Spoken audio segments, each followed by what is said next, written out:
AI មួយនេះយើងគ្រាន់តែ upload ឯកសាររបស់យើងចូលទៅវាអាចបង្កើតជា slide presentation ឲ្យយើងធ្វើជា audio podcast បង្កើតជា video ពន្យល់ពីប្រធានបទមួយនោះបង្កើតជា infographic mind map លក្ខណៈនិយាយរួមវាជា AI មួយដែលមានប្រយោជន៍មែនទែនសម្រាប់អ្នកធ្វើការនិងសិស្សនិស្សិតដែលកំពុងតែធ្វើការសិក្សាស្រាវជ្រាវទៅលើប្រធានបទផ្សេងៗមុននឹងចាប់ផ្ដើមកុំភ្លេចចុច like share និង follow ដើម្បីចែករំលែកចំណេះដឹងល្អៗជាមួយនឹងមិត្តភ័ក្តិនិងក្រុមគ្រួសាររបស់យើងអញ្ចឹង AI tool មួយនេះគឺមានឈ្មោះថា Notebook LM គឺជា AI របស់ក្រុមហ៊ុន Google ដែរអញ្ចឹងដើម្បីចូលទៅប្រើប្រាស់បានបងប្អូនគ្រាន់តែចូលទៅកាន់ Google រួចយើងវាយពាក្យថា Notebook LM នៅក្នុងប្រអប់ search មក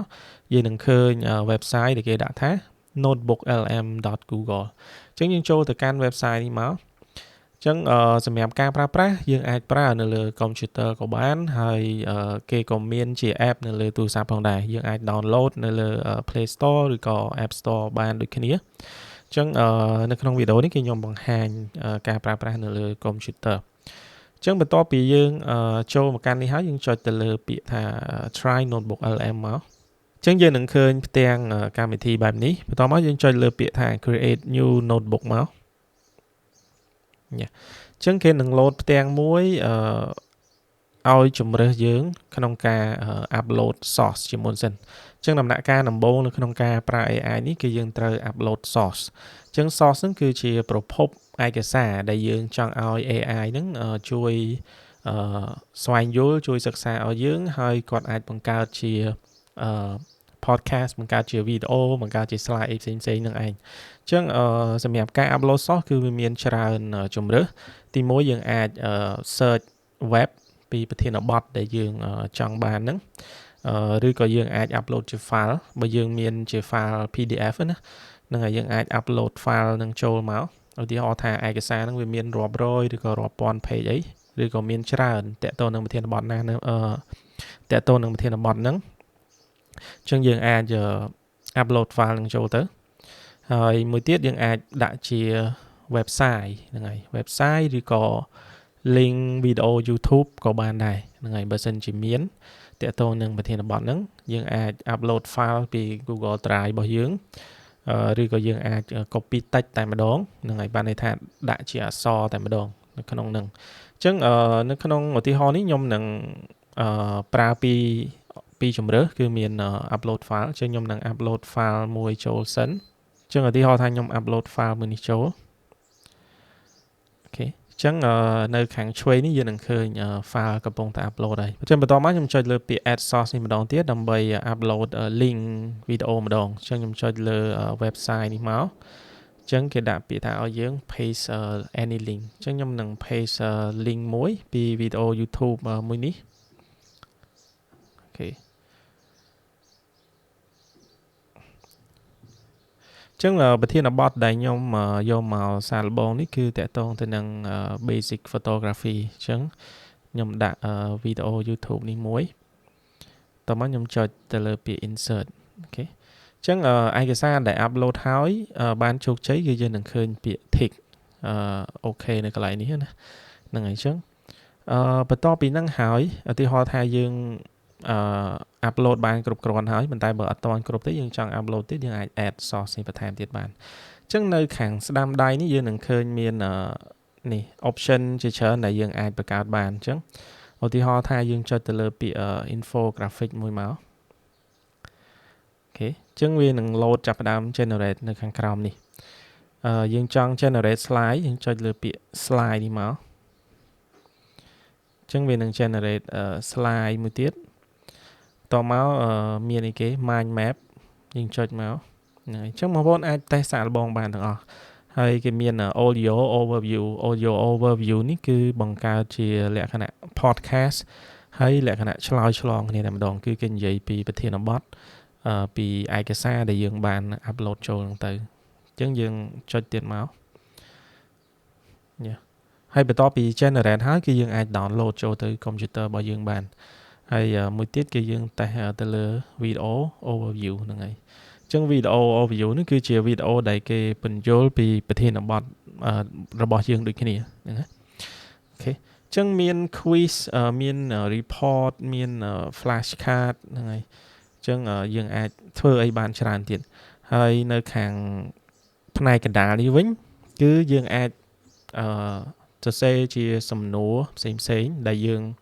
ចង់សួរតាក់ទងទៅនឹងឯកសារដែលយើងបាន upload ហ្នឹងណាអញ្ចឹងគឺយើងអាចសួរនៅត្រង់ផ្នែកខាងកណ្ដាលនេះបានអញ្ចឹងឧទាហរណ៍ថានេះគេដាក់មាន option ឲ្យយើងដែរអញ្ចឹងឧទាហរណ៍គេដាក់ what setting are best for portrait versus landscape photography អញ្ចឹងយើងចុចទៅលើសំណួរហ្នឹងមួយមកជាឧទាហរណ៍ណាអញ្ចឹង AI នឹងចូលទៅមើល source ដែលយើងបាន upload ហ្នឹងហើយនឹងផ្ដល់ជាចម្លើយមួយដែលល្អសម្រាប់យើងក្នុងការស្វែងយល់ពីប្រធានបទមួយហ្នឹងណាអញ្ចឹងគេនឹងឆ្លើយមកហើយថាមានអីខ្លះចឹងទៅហ្នឹងហើយអញ្ចឹងអានេះគឺជាការប្រើប្រាស់ tool AI នេះមួយដើម្បីជួយសម្រួលទៅដល់ការសិក្សាស្រាវជ្រាវរបស់យើងទៅលើប្រធានបទណាមួយហ្នឹងហើយនិយាយទៅគឺយើងប្រើវាជាជំនួយយើងកុំប្រើវាដើម្បីថាជំនួសយើង 100% ទេគឺយើងគ្រាន់តែប្រើវាជាជំនួយអូខេអញ្ចឹងឥឡូវយើងមកមើលខាងផ្នែកខាងស្ដាំនេះវិញអញ្ចឹងឧទាហរណ៍ថានៅកន្លែងនេះគឺ infographic នេះគឺបាន generate ហើយយើងចុចទៅលើ infographic ហ្នឹងមកអូខេអញ្ចឹងគឺគេបង្កើតជាផ្ទាំង poster មួយតែម្ដងដែលនិយាយអំពីphotography ដោយសារតែ file របស់យើងហ្នឹងគឺនិយាយអំពីប្រធានបទហ្នឹងហើយអញ្ចឹងយើងឃើញថាគេដាក់រូបភាពដាក់ការបញ្យល់អីផ្សេងៗហ្នឹងមើលទៅគឺគួរឲ្យតាក់ទាញគួរឲ្យចាប់អារម្មណ៍មែនតើហ្នឹងហើយអញ្ចឹងយើងអាចចុចទៅលើប៊ូតុង download នេះមកដើម្បី download អូខេហើយបន្តមកទៀតយើងអាចបិទ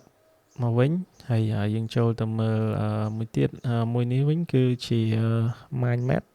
អញ្ចឹង mind map នេះគឺជាលក្ខណៈដូចជា summary point សំខាន់ទៅលើឯកសារដែលយើងបាន upload ចូលទៅហ្នឹងដើម្បីឲ្យយើងងាយស្រួលមើលហើយយើងអាចចូលទៅមើលតាមប្រធានបទមួយហ្នឹងហើយដូចជាមាតិកានៅក្នុងសភៅអញ្ចឹងឧទាហរណ៍ថាគេបែងចែកជា5ផ្នែកធំនេះអញ្ចឹងយើងអាចចូលទៅមើលឧទាហរណ៍ទី1គេនិយាយអំពី exposure triangle aperture អីចឹងទៅអញ្ចឹងគេមានអីខ្លះចំណុចអីខ្លះយ៉ាងទៀតអញ្ចឹងបើយើងចង់យល់ថែមពីអាហ្នឹងយើងចុចទៅលើ point ហ្នឹងមកគឺវានឹង load បញ្យល់នៅផ្នែកកណ្ដាលនេះវិញហ្នឹងហើយអញ្ចឹងវានឹងបញ្យល់យើងអំពីចំណុចដែលយើងបានចុចបំបញ្ញមិញហ្នឹងណាហ្នឹងហើយអូខេហ្នឹងហើយអញ្ចឹង load មកនេះគឺគេបញ្យល់តាក់ទងទៅនឹងចំណុចដែលយើងបានចុចនៅលើ mind map នេះវិញអូខេ